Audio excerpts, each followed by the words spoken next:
Hey everyone, and welcome back to Fallout 4 Extreme Survival Episode 7. This is obviously on survival difficulty with all the extra rules listed up on the screen.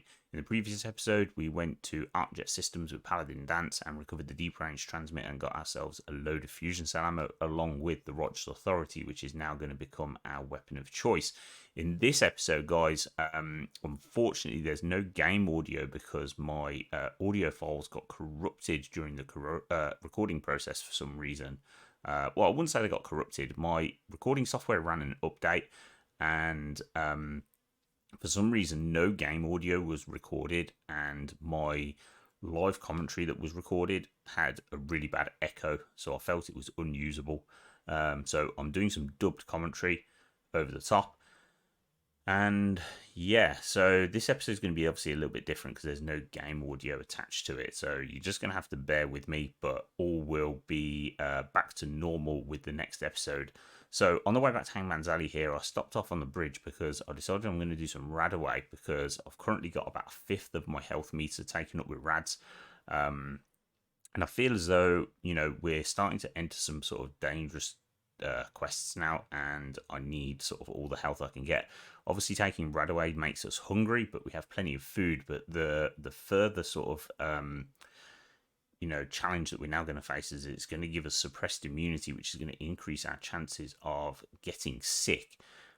So that's just something we've got to contend with. Now, I'm just making my way back to the workshop here because I need to reorganize my inventory, like I said. I'm going to store away the laser rifle, and the Rochester Authority is now going to become our sort of main weapon of choice, really. It is the most powerful weapon that I have. It's a really good weapon to use in Vats, but obviously I can't use Vats on this run because this is obviously, a no Vats run along with all the other rules that I stated at the start of the video. Okay, so now I'm going to just store some purified water, and then we're going to make our way to Diamond City, so I will link up with you guys once we get there. Okay, so we're just approaching this little junction here, and there's this super mutant camp off to the right hand side. Now, I decided that I think it's time I dealt with these super mutants. During some test runs, I've actually gotten myself some better gear in terms of some weapons. So I'm going to deal with these guys. I'll just pop some Psycho there because obviously I'm entering some combat, and Psycho is always a good starting point for combat.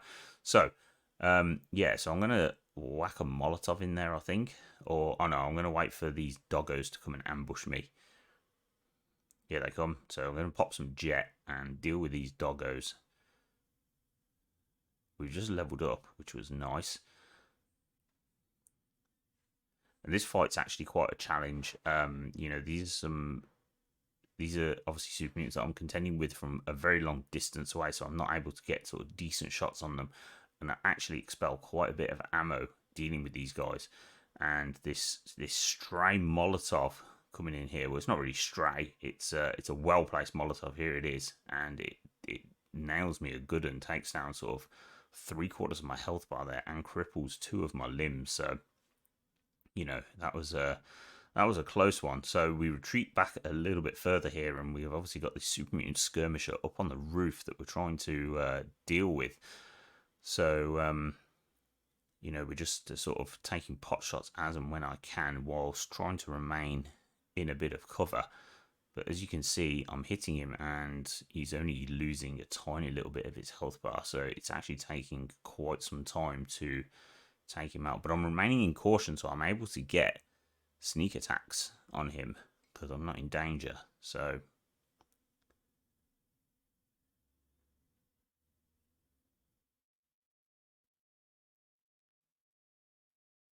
okay, he's got about 1/4 of his health left, so we've still got a little way to go with him. And remember, there's still quite a few guys further around to the left hand side.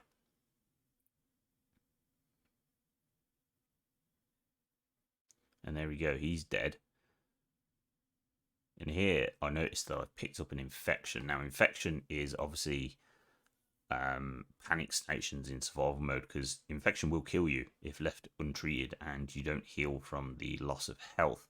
If you don't know about infection, infection will remove a portion of your health every so often. I can't remember exactly what the time frame is. I can't remember if it's about 30 seconds or something, but a portion of your health will go down with infection, and it will die. You will die if left untreated. So infection is full on panic mode in survival difficulty.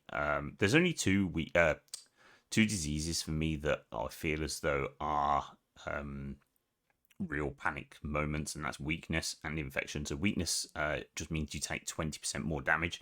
So bearing in mind on survival difficulty, you take a huge amount more damage anyway. So if you start taking an additional 20%, then it can become a real problem. So we're down to the last couple of guys here, and you'll notice that I'm down to like 550 rounds, and I started with over 600, I think. So we've expelled quite a bit of ammo, but you know, further on we are going to recover some of that ammo back in the next episode, because obviously once we get ourselves into Fort Hagen, we're going to be fighting a load of synths who obviously all carry institute weapons which use fusion cells. So we're going to get even more ammo. Now, I'm just going to go through and loot all these bodies and stuff, and I'll skip ahead until we find something that's useful. And here's this steamer trunk, but it never gives up anything interesting. There's always this lightweight leather chest piece and this short hunting rifle, and it's garbage. So I'm up on the roof here because I'm looking for this corpse of the super mutant skirmisher, and it turns out it turned into an ash pile, and it's actually it was right in front of me just a moment ago. So I'll return once I find it, because that actually gives up something reasonably decent. Okay, so here I'm actually looking at the Diamond City Guards armor, because these things, they offer up some pretty good resistances, but obviously I'd lose all my carry weight because of my pocketed gear. And here I get jump scared by Cricket and her Brahmin and sort of posse of traders. Cricket's an awesome trader. She stocks some good stuff, but obviously I can't use her in this playthrough because no purchases. That's unfortunate though, because that's spray and pray. Oh, man, I would love to use that. And here's this ash pile of this super mutant skirmisher, and it actually gives up this marksman's armor piercing automatic pipe rifle, which is basically a carbon copy of my existing pipe rifle, although it has a better stock, and I feel as though it has a better sight on it because it doesn't have this stupid scope which blocks out so much of your vision. So it actually turns out to be a pretty decent weapon. It has arguably the same mods, but I feel as though it has better mods because it has this this better stock and the better sight. So it doesn't have this reflex sight that the my old one had. So here I'm just going to do some testing, and as you can see, this one it fires vertical up straight in a row. This just creates a bit of a mess, and it's quite difficult to see exactly what's going on. So that one is out of here, and here I'm just going to reorganize a bit of inventory, and I actually dropped my Watch Authority, so we're going to pick that back up and you know, re-equip it as such, and we're going to make our way to Diamond City, so I'll see you guys there. Okay, so we're just approaching Diamond City. Obviously, nothing happened on the route there. Once we get inside, we're going to make our way to Valentine's Detective Agency, and we're going to go meet up with Nick Valentine. Okay, so we're inside of Diamond City, and like I said, we're just going to make our way to Valentine's Detective Agency, where we're going to link up with Nick Valentine. We're going to sit down and go through all of our business, telling him about who kidnapped Sean and all this sort of stuff when we were inside of the vault. I'll just use my level up there to bump another point into agility. There's this resident of Diamond City that looks exactly like Cricket. So let's head into Valentine's and speak to Nick. Okay, so obviously Ellie's now happy to see Nick, and she's going to give us our reward for finding him.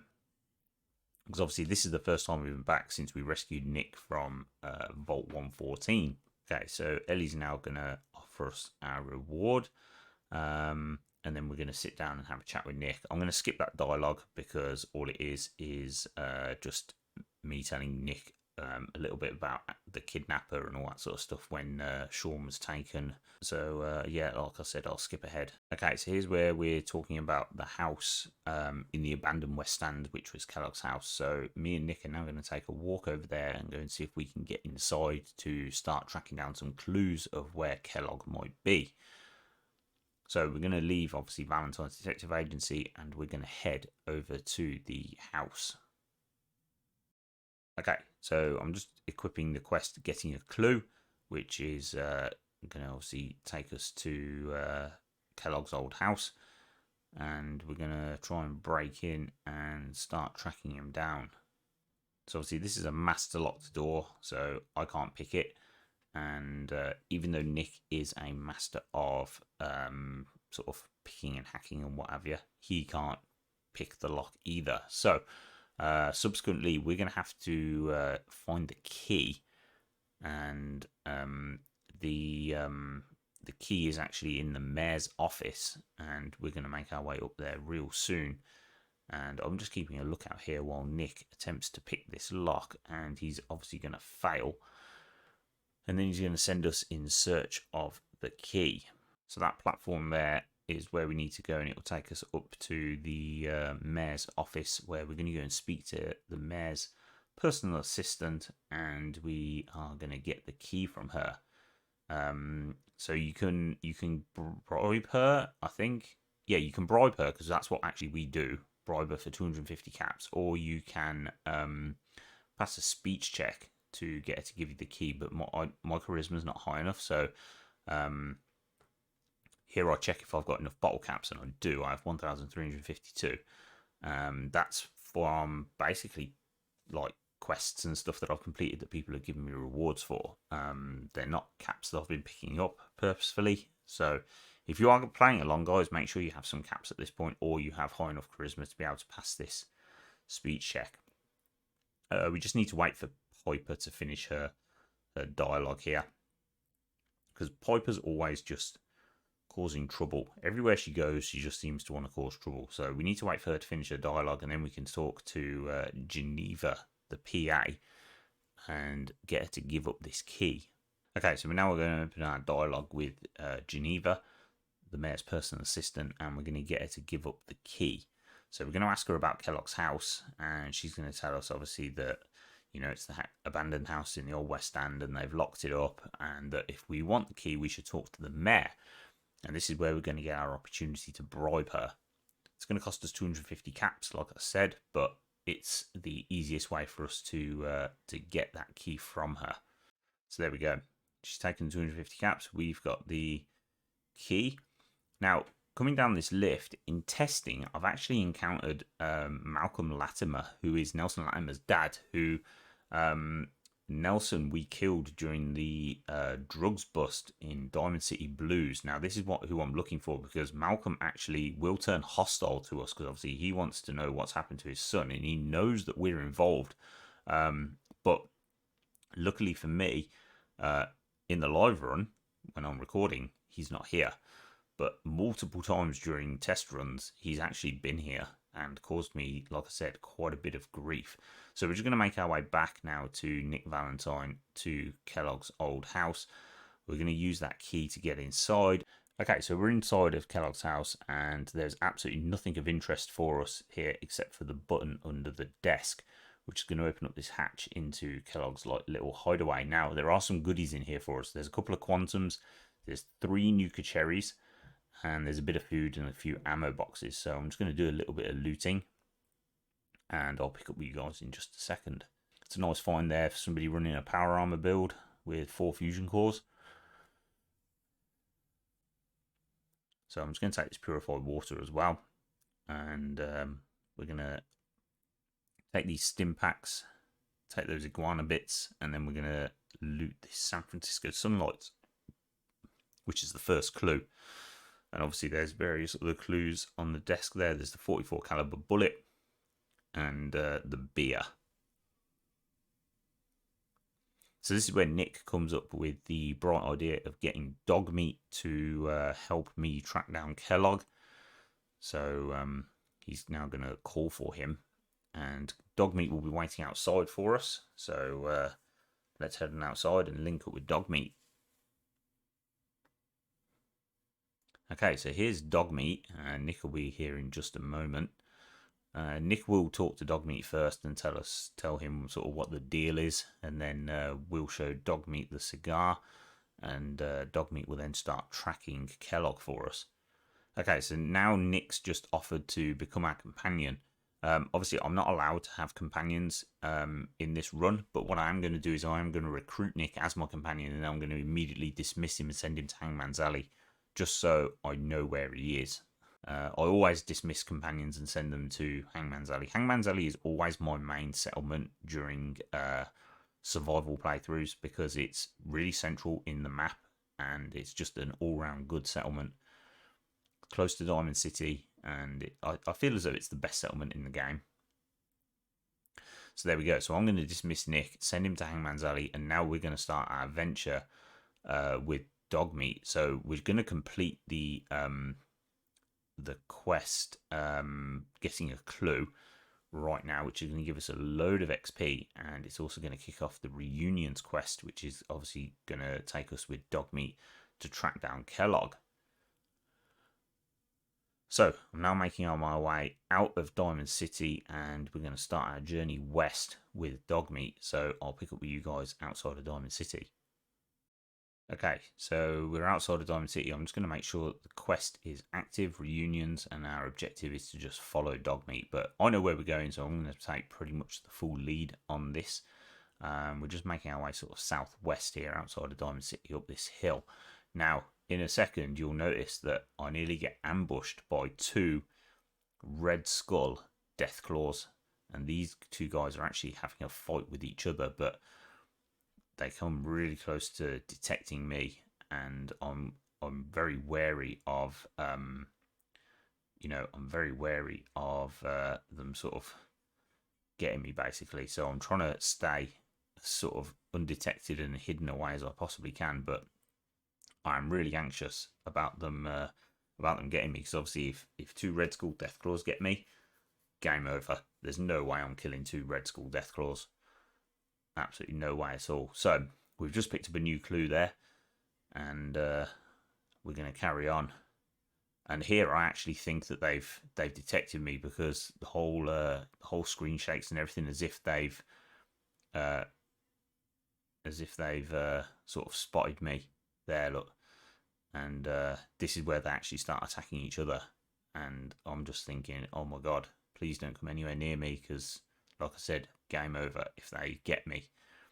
And here's where I'll just use a bit of Vats, and I'll notice that they're actually sort of attacking each other.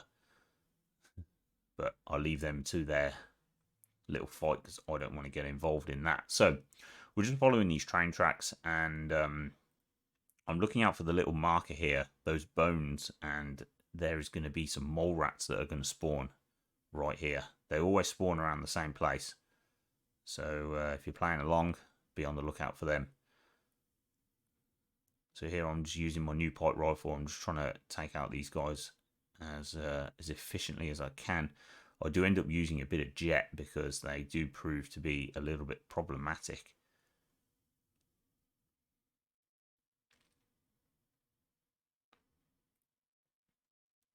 Like I said, I just want to apologise once again, guys, for the lack of game audio. My audio got messed up during the recording process because my recording software, it ran an update just before I recorded this episode, and for some reason it just didn't record my game audio correctly. Well, it didn't record my game audio full stop, and my live commentary actually got messed up as well. There was a really bad echo in there, so that's why I'm doing some dubbed commentary. But we've taken care of those mole rats, and now we're just going to continue on following these train tracks.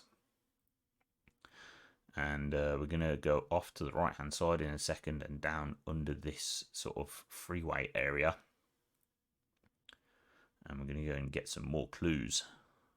Now we're going to head up these stairs, and there are some mongrels that are going to ambush me at the top of the stairs here. I think I'm just checking to see if I have any psycho happening. And I know that these dogs are here, so that's why I've just taken some more psycho. Oh no, I'm just shooting them. Oh, there's a legendary as well.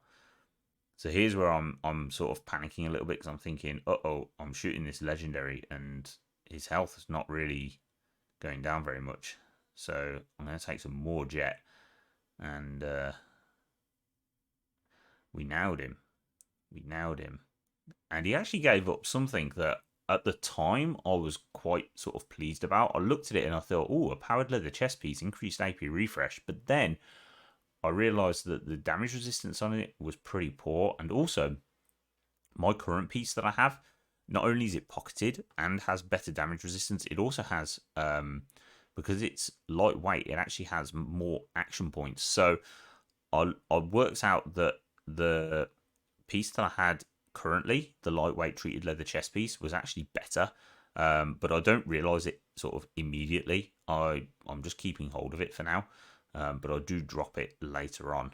So I'm just recovering my parched status there with a bit of purified water, and now we're going to continue on, and we're going to come up against a stunted Yaogoi. This Yaogoi is always here just by this fallen tree.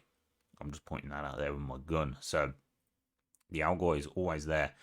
I'm going to switch over to my righteous authority, and I think we have some psycho happening, which is obviously always good. So Jet is going to be my friend here, and there we can see the Yaogoi. So we're just going to pop some shots off, and here he starts coming at me. Now my strategy here is there are some trees sort of right there, so I sort of position myself behind the trees, and the Yaogoi has a really hard time getting at me, and makes it a lot easier for me to get some shots off and kill him. So I take that Yaogoi meat because that's good eating, and we're gonna continue on towards this structure here. Now here there are normally a horde of super mutants, but they're not here today for some reason.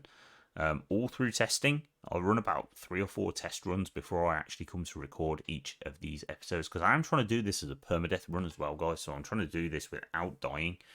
I don't know how well it's going to go. I haven't died yet, even during testing. So, but like I said, there are normally, like in the few test runs that I've done, there are normally super mutants here, but again, for some reason I'm recording and they're not here. So we are going to head upstairs and head down inside the way station because there are just a couple of little goodies in here. Okay, so there's mainly just a chem box in here, and I don't actually think it gives up anything decent. It's just some Medex and some herbal anodine, which isn't really very good. And then we just get some crispy squirrel bits and a bit of ammo and stuff from that guy there, and a blood pack. So blood packs are eventually, in today's episode, they are going to become my main source of healing, because blood packs offer up 50 HP and they don't make you thirsty. So once I've collected a load of blood packs, my water consumption is going to fall massively. So that's going to help us as well. Now, just around this corner, by this sleeping bag, there is a mine, and I'm trying to grab this mine, but for some reason my cursor's just fixated on the clue, and this mine nearly wipes me out. But I was trying to grab that frag mine there, but it just wouldn't. My cursor wouldn't sort of highlight it for me to be able to disarm it and take it. Now across this bridge there are some ghouls. They're relatively easy to take care of though. These ghouls, there's nothing really challenging about them. I mean, the fact that you've got all these vehicles lined up, it sort of funnels the ghouls in a nice line towards you, so it does make them quite easy to hit, because ghouls tend to sort of dodge and dip and weave and all that jazz, so they can become a bit of a challenge to hit. So we nailed a couple there, and I'll sort of back my way down, and here they come, look, and we've just got a nice sort of funnel, and Dogmeat is doing a wonderful job there of taking all the damage, so I can just stand here and shoot them. We throw in a Molotov, which actually hits quite a few of them, which is decent. Got one there that's just sort of running away, but we'll take care of him in a moment. I'm just going to do a little bit of looting. There he is, he came back. And there's a few 10mm rounds and stuff here which I'm going to pick up, but there's nothing else of note. So we're just going to proceed on up the hill, and in a second we're nearly going to get wiped out by this truck. This truck catches on fire. I haven't noticed yet, and it's about to go boom. I'm just going to wipe out this ghoul, and then I'm going to notice that this truck is on the verge of exploding. There it is. So I'm just like, whoa, what's that? And then I notice that this truck's about to explode. So it's time to get the hell out of Dodge. And we sort of dip inside this pub just to take a little bit of shelter. Now I know there's a tension trigger here, so I came in here intentionally just to disarm this stuff, because obviously there's a little bit of XP, and there blows that truck, and there's obviously just a chem box and a few other little bits and pieces in there. I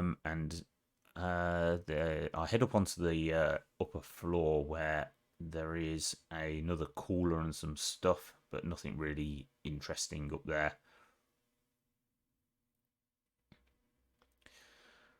So now we're going to continue on our quest with Dogmeat of searching for clues, and in a minute we're going to come across this destroyed Assaultron, and they're obviously going to give us a little bit more information. So there's some wild mongrels there that we just wiped out with a well-placed Molotov, and now we've just got to follow Dogmeat to Fort Hagen. There's no value in me picking up that mongrel meat. It has far too many rads in it, and the HP healing is pretty poor.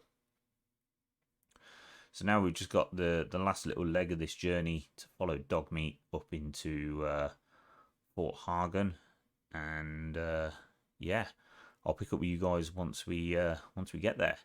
Okay, so we've just found the last clue, and we're just showing it to Dogmeat, and Dogmeat's now going to take us to the entrance to Fort Hagen. So there's Fort Hagen there. That's the Greater Mass Blood Clinic, which we are going to hit up later in this episode. I get out my 10mm pistol because there are some bloat flies sort of flying around right outside of the Greater Mass Blood Clinic. I don't want to get involved with them, but Dogmeat just attracts the attention of them. And there we go.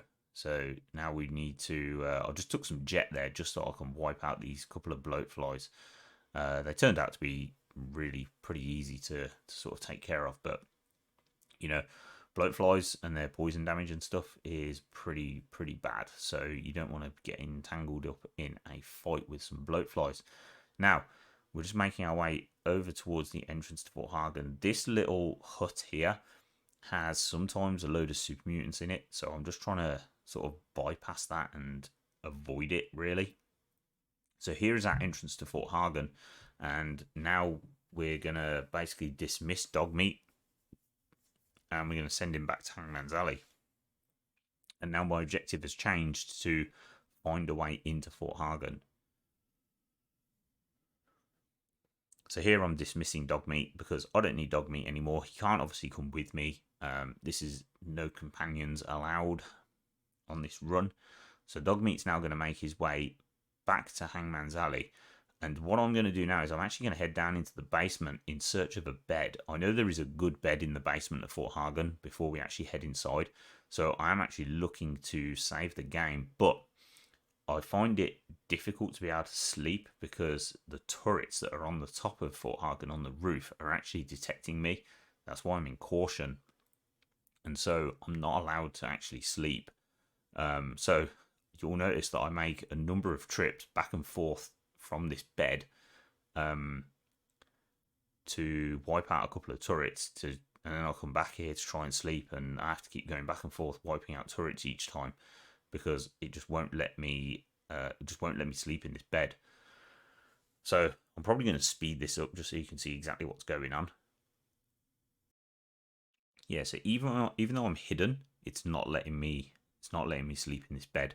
It's saying that there are enemies nearby. So here's where I make the decision to sort of I'm like, okay, fine, I've got to go back upstairs to go and take these turrets out, because obviously I've made a lot of progress here. You know, we're about 40 minutes in of gameplay, and for me to lose 40 minutes is pretty bad. So I'm wary of where all these turrets are. So I noticed there's one here, so I think, all right, is that the one that's detecting me? And then I noticed there's another one, so I wipe him out, and I'm like, okay, fine. So those two turrets there, they've got to be the ones that were detecting me. So now I should be able to go back downstairs and sleep. We've just leveled up again, so I've just bumped another point into agility. So I think that's put us up to 8 agility now. We're still in caution, and again, I can't sleep because there are enemies nearby. So back upstairs we go, and we're hunting for another turret. And I'm just wary of where all these turrets might be, because if one of these turrets sort of locks onto me, it's arguably game over. These turrets will wipe me out. So I'm back into hidden, but again, I can't. It won't let me sleep, I believe. Yep, still won't let me sleep. So back upstairs we go, and we're on the lookout for another turret that's potentially causing me the trouble of not allowing me to sleep. So I'm thinking to myself, where could this turret be? Is there anyone else around? And I'm thinking, is it this Radstag? And what is it? The super mutants down by that sort of little security hut there? And then I noticed this one last turret that's right on the corner of the roof here, and I figure that's the one that's causing me the trouble. So I immediately went to hidden then. So I'm at this point I'm thinking, right, okay, this is definitely the turret. So we head back downstairs to the bed, and winner winner chicken dinner, we can sleep. So we're going to sleep through for 9 hours, and I'll pick this up when we're finished. 12 hours, sorry. Okay, so we're awake, and now I make the decision to head inside to the Great Mass Blood Clinic and get some better health recovery in the form of these blood packs. So blood packs, like I said a little earlier, they will recover 50 HP. They only weigh 0.1, so they're really light, but they also don't cost you any like penalties. There's no like hydration loss or anything with them. And the healing's pretty quick, but this is going to be quite a tough fight. In the basement, there is a very high level Bloodbug, and it's a challenge. It's a real challenge. So we've got the laser rifle out. I'm not sure if that's the weapon that I actually stick with, but I think it is. So we nail this first like Bloodbug hatchling. We actually do this pretty well. I'm just taking my time because I know that there are bugs sort of everywhere throughout this location. So I'm just sort of taking my time, checking corners, and proceeding very carefully. So I'm making my way upstairs, and I can hear all this buzzing. You can't hear it because there's no game audio because my audio got messed up. But I can hear this buzzing, and I know that there's something here. My hidden meter thing, the brackets are all over the place. They're going haywire because you know, I know that there's something around. So there was that blood bug that's just around the corner. There's a bloat fly that's flown inside this room, and it's going to come out in a second, and I'm going to nail him with my 10mm. There he is, he's right there. Nailed him, and there's one again right at the end of the room there. We nail him. So here I'm just making my way up onto the roof because there are some more beds up here, but I don't think it allows me to sleep yet because there are some blood bugs and stuff still downstairs. There's some cram on this table, which is very useful. Cram is what I find to be the best food for staying your hunger. So this guy just gives up some, just some ammo and stuff. There is this combat rifle, but I've picked it up in testing and used it, and it's not very good if I'm being honest. So I'll try and sleep here, and it says that obviously I can't sleep because there are enemies nearby. So obviously we've got to venture down again, and we've got to try and now fight our way for a bed. Now I can hear more buzzing, And there was a Bloodbug there that we've just taken out. I've popped into Caution, and here's this Bloatfly that we also take out pretty quick as well. So we're making real good progress throughout the Greater Mass Blood Clinic right now. The real challenge, obviously, is going to come when we go downstairs and we take on this high-level Bloodbug that's down there. The problem with Bloodbugs is their poison damage will just absolutely destroy you. I'm trying to find this room that's got this bed in it, and I realised that actually I can drop down into the room, or pretty much into the room from above. And I'll go into this room, and there's a bug up in the corner, and I managed to nail him with my 10mm.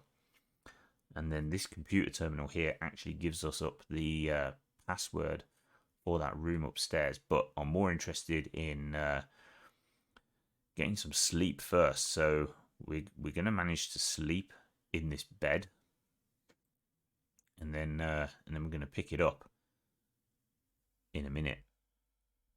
Okay, so we're awake now. We're going to go and get this password from this terminal, and that's going to give us the password to get into that room that's upstairs. So this is a pretty easy terminal to hack. So there's our Blood Clinic password. We've got that. And I think here is where I head downstairs. Yeah, so now we're going to head downstairs and we're going to face off with this high-level Bloodbug that's down here.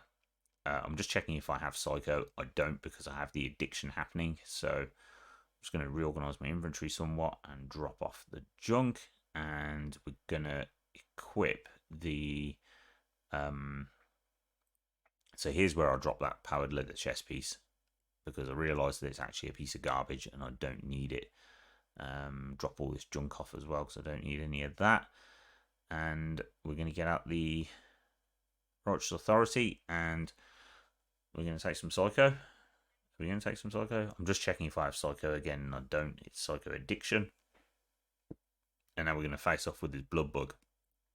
So this infected Bloodbug, this Red Skull one. So this thing is a force to be reckoned with. We just chucked a Molotov in there as well. And I'm sort of waiting to see if it's going to follow me upstairs, but it doesn't. It sort of just camps out down there. So I've got to go down and get it, because it's guarding all of my goodies. So I've gone back into Caution, so I'm just venturing downstairs now. And I can see him. Well, I can see this Bloatfly, which I now with one shot, but then I can see the Bloodbug, and it's camped out in that room right at the end, but I can't hit him. And here comes this other Bloodbug, but the Molotov that I throw, this other Bloatfly, but the Molotov that I threw caught him with the splash damage or whatever and killed him. So now I know that I've got to go into this room to go and get him. I'm not looking forward to this, because obviously I'm sort of venturing into a room that's got a really, really high level enemy in there, and you know, it's a tough fight, this.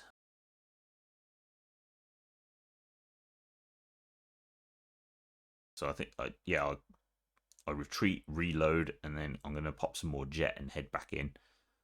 I'm just sort of mustering up the courage to do it.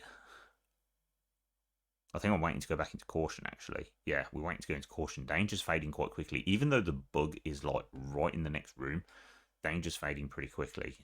So we've...